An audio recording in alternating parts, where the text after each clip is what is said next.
The day of my father's funeral dawned cold and gray, fitting weather for what would become the most pivotal moment of my life. I stood in front of the mirror adjusting my simple black dress, the best I could afford on a research assistant's salary, while my stepsister Vanessa's words from last night's wake echoed in my head. God, Sarah, couldn't you at least pretend to dress appropriately? It's embarrassing enough having you here. My father, Dr. David Chen, brilliant scientist and family disappointment, according to my stepmother Isabella, had died suddenly of a heart attack in his small laboratory on the outskirts of the city. The same laboratory where he'd spent countless nights after being kicked out of the family mansion 5 years ago, when Isabella decided his obsession with failed experiments was too much to bear. The funeral was being held at the Chen family estate, a sprawling mansion that had once been my childhood home. Now it felt like enemy territory. As I walked through the ornate gates, memories flooded back. Dad teaching me chemistry in the kitchen, conducting experiments with baking soda and vinegar, his eyes lighting up when I asked questions about his research. Well, look who decided to show up. Isabella's voice cut through my reverie. She stood at the top of the marble stairs, a vision in designer black, her perfectly manicured hand resting on the banister. Next to her, my stepsister Vanessa smirked, both of them looking more like they were attending a fashion show than a funeral. It's my father's funeral, I replied quietly. Of course I'm here. Ah yes, your father. Isabella's lips curved into a cold smile. The brilliant Dr. Chen, who chose his precious experiments over his family's reputation. Tell me, Sarah, did he ever manage to create anything worthwhile in that rusty lab of his? Or did he die as he lived, a failure? I felt my hands clench into fists, but kept my voice steady. My father was not a failure. Really? Vanessa chimed in, her diamond earrings catching the light. Is that why he was living in that disgusting little lab while we maintained the family's social standing? Face it, Sarah, he was an embarrassment, just like you. The funeral service was torture. I sat in the back row, watching as Isabella played the grieving widow perfectly, accepting condolences from Silicon Valley's elite with graceful nods and dainty dabs at dry eyes. The true irony was that half these people hadn't spoken to my father in years, not since Isabella had systematically cut him off from his social circles. And now, the priest announced, Dr. Chen's widow would like to say a few words. Isabella glided to the podium, a picture of elegant grief. David was a dreamer, she began, her voice thick with fake emotion. Perhaps too much of a dreamer. He chose to pursue his unique ideas rather than focus on our family business. But he was a good man in his way. I wanted to scream. This woman had no right to talk about my father. She hadn't seen him in the last 5 years, hadn't witnessed his dedication, his passion, his absolute certainty that he was on the verge of something revolutionary.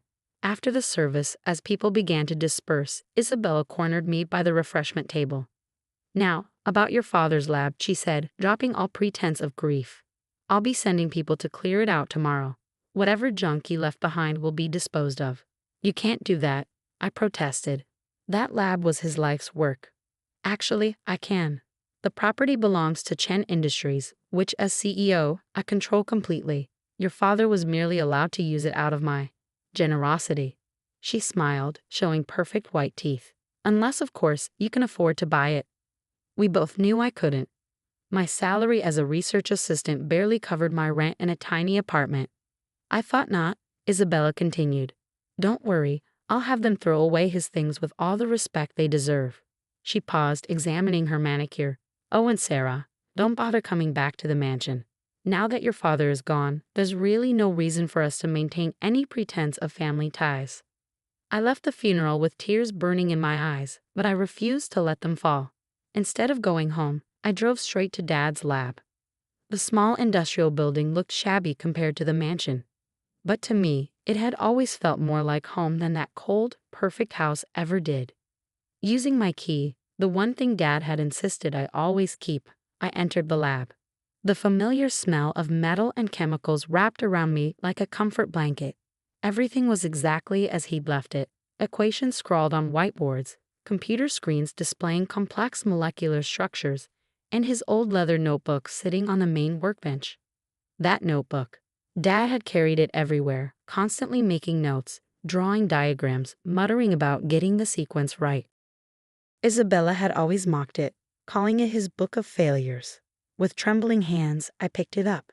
The leather was worn soft from years of use, the pages dog-eared and coffee-stained. As I opened it, a letter fell out, addressed to me in my father's messy handwriting. "My dearest Sarah," it began. "If you're reading this, something has happened to me. I need you to know that everything I've worked for, everything I've sacrificed, it wasn't for nothing. The formulas in this notebook, they work. The molecular stabilization sequence is complete. But there are people who would kill for this technology, people who wouldn't understand the importance of using it ethically. That's why I could never tell Isabella or go public before it was ready." My hands started shaking as I read further. The failed experiments Isabella had mocked. They were preliminary tests for a revolutionary carbon capture technology, a process that could literally pull greenhouse gases from the atmosphere and convert them into clean energy. If this worked, it would be worth billions, maybe trillions. But more importantly, it could help save our dying planet. As I read through the notebook, my scientific training kicking in, I realized Dad had done it. The formulas were elegant, the science sound. He'd solved problems that had stumped researchers for decades. This wasn't the work of a failure. This was genius. A noise outside startled me. Headlights swept across the windows as a car pulled up. Panic gripped me as I remembered Isabella's words. She was sending people to clear out the lab. They were early. I had to act fast. I saw Dad's old laptop on his desk. He'd always told me it contained his most important files. Grabbing it and the notebook, I looked frantically around the lab. What else would they destroy? What else did I need to save? The sound of voices outside spurred me into action. I spotted Dad's external hard drives in a drawer. Those two went into my bag. Then I noticed a small safe under his desk, one I'd never seen before. The combination. What would Dad have used? More voices, closer now. Keys jingling. With trembling fingers, I tried my birthday. Nothing. The handle of the front door started to turn. Mom's birthday? No. The door opened. In desperation, I tried the date Dad had first shown me, the periodic table, our special day, he called it. The safe clicked open. "Hello?" A man's voice called from the front room. "Dr. Chen." Inside the safe was a single USB drive, labeled FALSAFE in Dad's handwriting, and a small stack of papers that looked like patent applications. I grabbed everything, shoved it in my bag, and looked around frantically for an escape route. The back door. Dad always kept it unlocked for emergency exits during dangerous experiments. I slipped out just as flashlights beamed through the main lab space. In the darkness, I ran to my car, parked around the corner. As I drove away, I saw men in dark suits entering the lab, carrying boxes and equipment. Isabella wasn't just clearing out the lab, she was searching it. She knew. That night, instead of going to my apartment, I checked into a small motel under a fake name. I couldn't risk Isabella's people finding me, not until I understood exactly what I had. Setting up Dad's laptop, I began to dig through his files. What I found kept me awake until dawn. Would you like me to continue with part 2, where we see what Sarah discovers and how she begins to fight back against her stepmother's empire? The next morning, my hands still shaking from what I discovered, I made 3 crucial phone calls. The first was to Dr. Marcus Zhang, my father's old colleague from MIT who'd mysteriously retired the same year Isabella forced Dad out of the mansion. The second was to Maya Patel, my best friend from graduate school who now ran a prestigious environmental law firm. The third was to James Wilson, my ex-boyfriend who happened to be one of Silicon Valley's most successful venture capitalists. "Sarah Chen." James answered on the first ring, surprise evident in his voice. We hadn't spoken since our breakup 2 years ago, when he'd chosen his career over our relationship. "I heard about your father. I'm so sorry." "James, I need your help," I said, cutting straight to the point. "But first, I need you to sign an NDA." An hour later, I sat in a private conference room at James' office, watching his face as he reviewed my father's data. His expression shifted from skepticism to shock to something approaching awe. "Sarah, this is," he trailed off, running a hand through his perfectly styled hair. "This isn't just revolutionary. This changes everything. The carbon capture efficiency rates alone are 10 times better than anything currently on the market.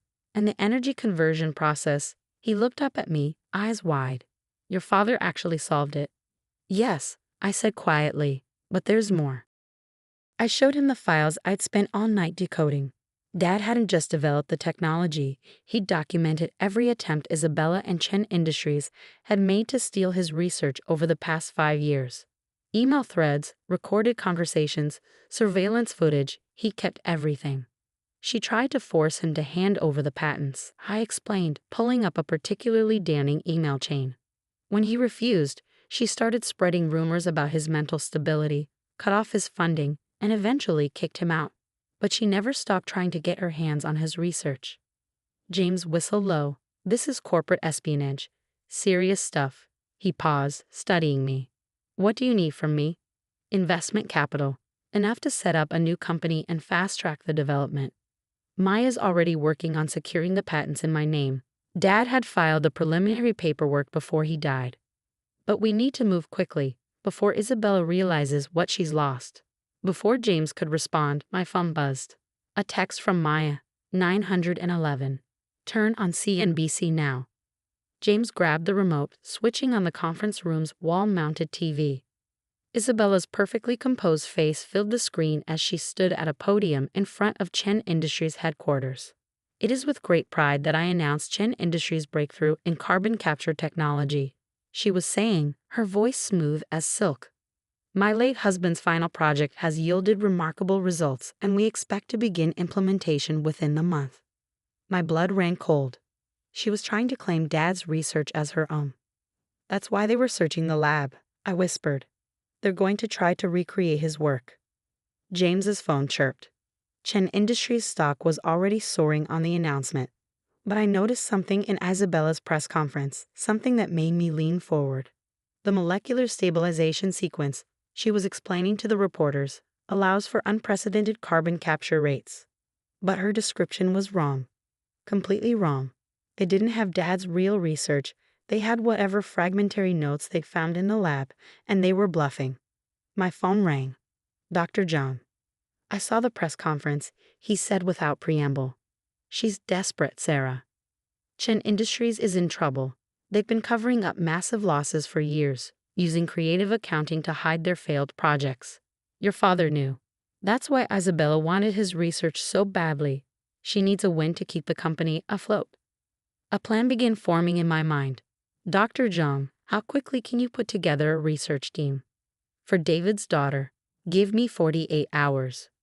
The next 2 weeks were a blur of activity. While Isabella basked in the media attention, we worked in secret. James secured us lab space in an unmarked facility outside the city. Maya filed patents and trademarks under a series of shell companies to avoid detection. Dr. Zhang assembled a team of brilliant scientists who'd all been pushed out of Chen Industries over the years.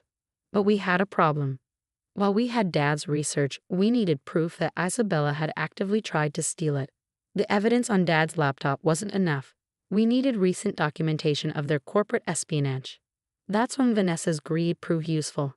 My stepsister called me out of the blue, her voice syrupy sweet. Sarah, darling, I've been thinking about how awful we've been to you. Let me make it up to you over lunch. I knew it was a trap, but I accepted it anyway. The restaurant she chose screamed old money, all dark wood and crystal chandeliers. Vanessa was already there, wearing what probably cost more than my yearly salary. I feel terrible about how things ended at the funeral, she began, signaling for wine. And I want to help you. Help me? Of course. I know things must be difficult for you now, financially speaking. And well, she leaned forward conspiratorially. I know you have something Mother wants. Something from your father's lab? Ah, there it was. If you help us recreate your father's research, Mother's willing to be very generous. 7 figures generous. I took a sip of wine, buying time. And if I refuse? Vanessa's smile turned sharp. Don't be difficult, Sarah. Mother always gets what she wants, one way or another. What she didn't know was that I was recording every word. That afternoon, I met with Maya to review the recording. It's good, she said, but we need more. We need proof that Isabella knows her announcement was false. I might be able to help with that, a quiet voice said from the doorway. We turned to find Lisa, Isabella's personal assistant, standing there nervously. I've worked for Mrs. Chen for 10 years, she continued. I've seen things, done things, but claiming Dr. Chen's research, that's too far. I have documents, internal memos, emails, recordings of meetings where she explicitly discusses stealing his work. Maya's eyes lit up. Would you be willing to testify? Lisa nodded. Dr. Chen was kind to me. He deserved better. The pieces were falling into place, but we had to move fast. Chen Industries was already accepting pre-orders for their non-existent carbon capture technology. They'd announced a demonstration for major investors in 1 week. It was time to spring our trap. Are you sure about this? James asked as we prepared for the final phase. Once we do this, there's no going back. I thought about my father working alone in his lab, refusing to give up his principles even when it cost him everything. Unsure, I said. Let's end this.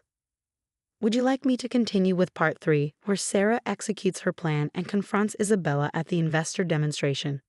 The day of Chen Industries' big demonstration dawned bright and clear. The company had rented out San Francisco's most prestigious convention center, and the media presence was overwhelming. News vans lined the street, reporters jostling for position as the world's most powerful investors arrived.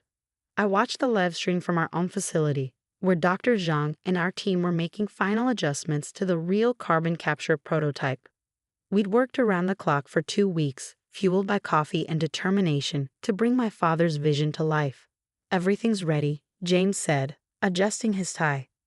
As planned, he was attending the demonstration as a potential investor. Maya's team is in position, and the SEC agents are standing by. I nodded, checking my phone. A text from Lisa. She's nervous. Been practicing her speech all morning. Keeps changing the technical details. Of course she was nervous. Isabella was about to attempt explaining technology she didn't actually have. Mrs. Chen, a reporter's voice came through the live stream. Your company's stock has risen 300% since announcing this breakthrough. What do you say to skeptics who claim the technology isn't possible?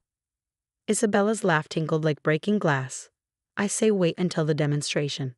My late husband's genius will speak for itself. I felt my blood boil at her casual appropriation of Dad's work, but I forced myself to stay calm.